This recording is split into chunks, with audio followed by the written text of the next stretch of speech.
buat apa kat sini? Aku buat apa? Aku tanya dia siapa. Tolong. Aku buat apa ni? Aku buat apa? Aku buat apa? Hei, kau ikut aku punya info aku. Tolong. Janganlah buat macam tu. Jangan kasar Kau siapa? Kau siapa?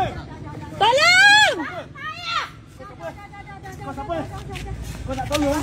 Kau nak tolong? Kau kenapa tak? Jalan. Jalan. Ini di bawah ni.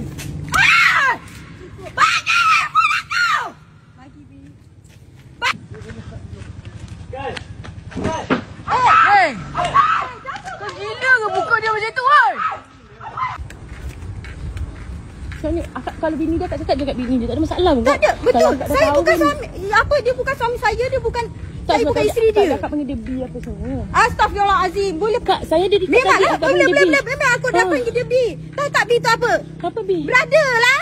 Astagfirullahaladzim, Kak. Kita orang semua B tu kesayangan, Kak. Macam ni. Record macam ni. Ha, Aku kalau tanya, tak kalau ada- betul bukan aku tak bersalah, aku boleh saman korang. Kak, aku nak sama-sama tak ada masalah, Betul, Kak. sebab Sekarang aku kita tak orang tahu dia apa. tolak makcik saya tu, akhir salah, Kak. Ya, bukan aku. Tak, sekarang ni. Betul tak yang tolak dia, yang buat dia? Sekarang ni berpunca daripada akak. Astagfirullahalazim. Makcik saya datang ingat akak bini dia. Itu je, Sekarang Kak. siapa yang tak explain?